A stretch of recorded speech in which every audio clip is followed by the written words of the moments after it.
Miss Emma Hardinge Britten. The Dangers of Mediumship.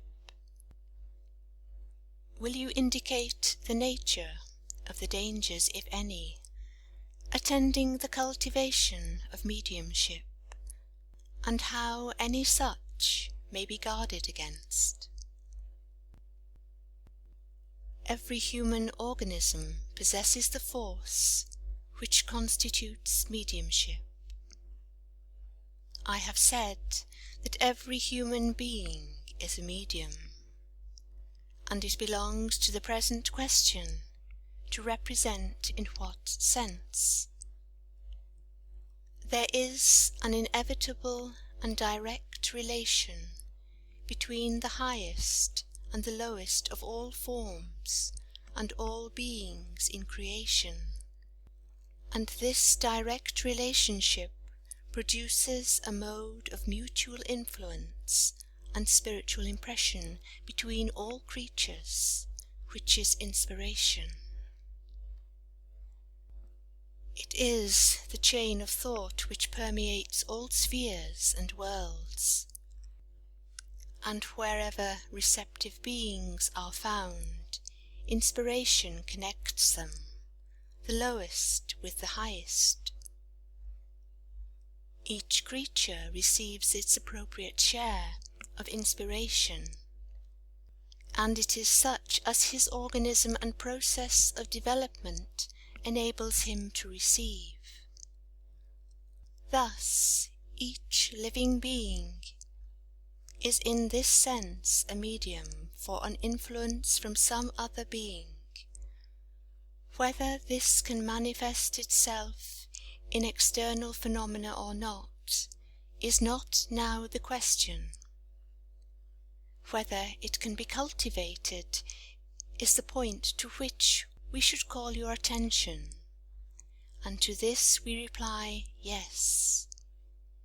As all inspiration is regulated and meted out to every creature by the measure of their receptivity, so whatsoever improves the intellect, refines the understanding, or helps to aid the aspiration of the spirit to higher and grander spheres than those of earth.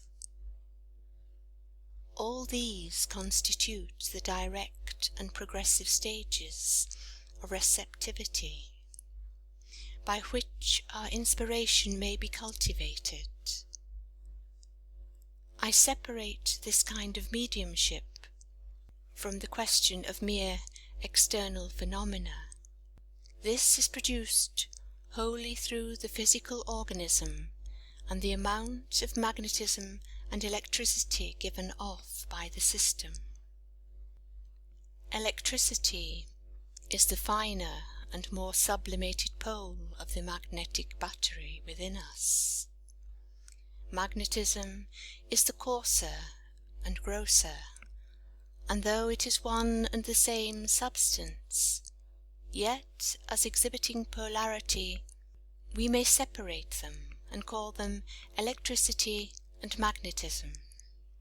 Those persons who possess either of these forces in excess, both being one force but exhibiting themselves in a dual mode, and give it off in such abundance as to enable spirits to form a battery within them, are called spirit mediums.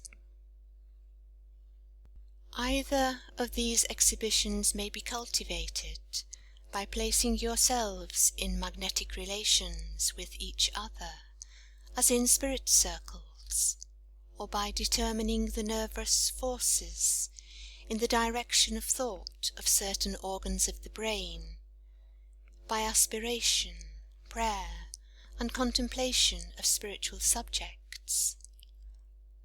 Thus, when you sit in circles or alone, waiting for the manifestation of the spirit, all your nervous force is determined in the direction of the peculiar thought which is fastened upon.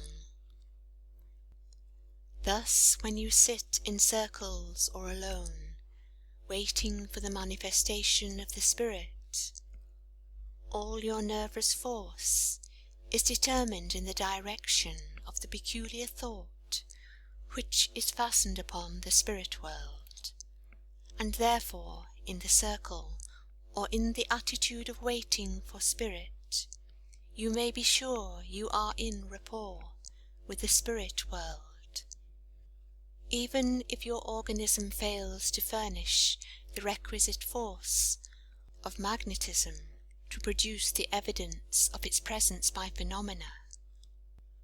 The dangers that grow out of these exercises are the possibilities of parting with too much magnetism, or of sending forth too great a charge of electricity in the determination of the nervous force, and the loss that is sustained is calculated sometimes to derange either the organs of the brain or of the physical system, and hence deterioration of health, or the equilibrium which we call sanity may possibly ensue.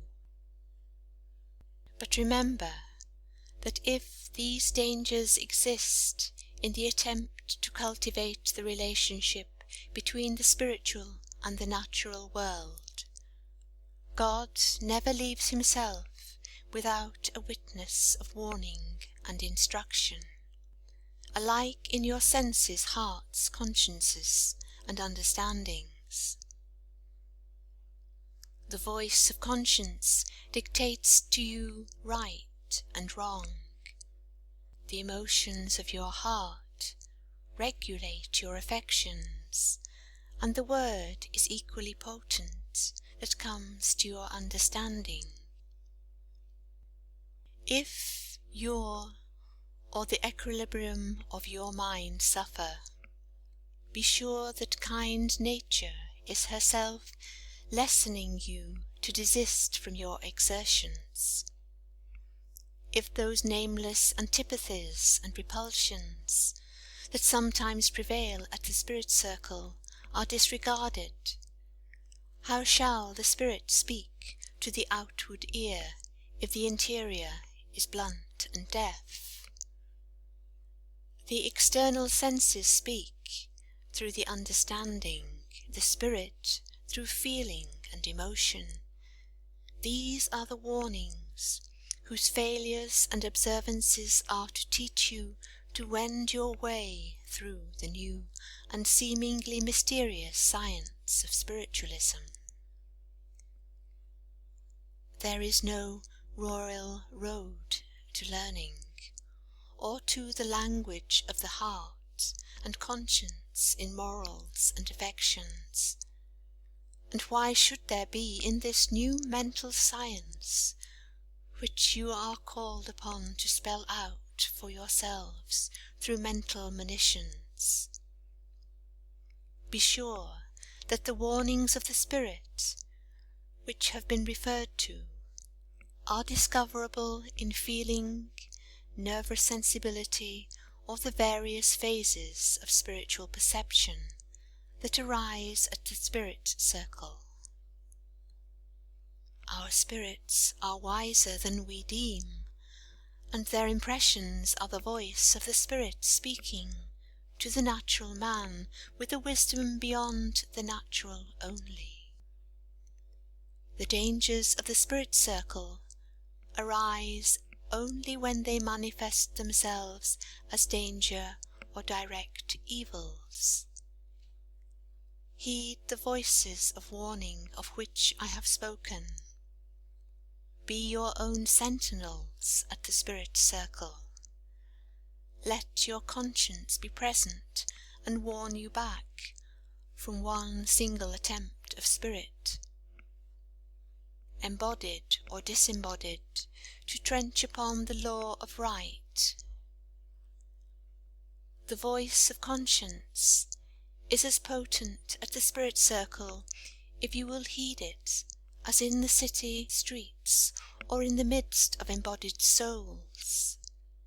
Let your hearts plead within you, in the name of affection, in the name of those holy ties of kindred which God Himself has knit around your hearts to communicate with the precious dead when they come to you at the spirit circle, as readily as you would if father, mother, brother, sister, or friend stood before you in the embodied form of mortality.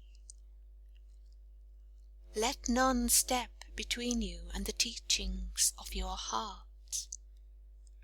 Wheresoever father, mother, or friend are, and still living, your heart has the right to go out and search for them.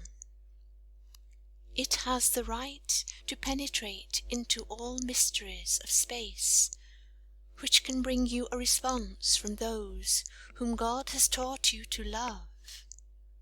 And let the voice of your understanding be the third monitor, to warn you of the dangers of the spirit circle where they exist. Be sure that wheresoever health or equilibrium of mind is injured, your understanding clearly points the way of retreat. Use your judgment at the spirit circle. Rend the veil of mystery in which you envelope the subject, and treat it as it deserves, as a revelation to humanity, which does not need any other supernatural revelation to explain it than the understanding which God Himself has given you. Deal with the dangers of modern spiritualism after this fashion, and you will find that instead of the phantom you fear, you are grasping the substance of life in attempting to explore the science of spiritualism. There are no real dangers in the spirit circle, but such as grow out of the very same excesses which in morals we call sin, in science ignorance, and in spirit communication too much fanaticism or scepticism, or an attempt to transmute the simply natural into the abnormal supernatural.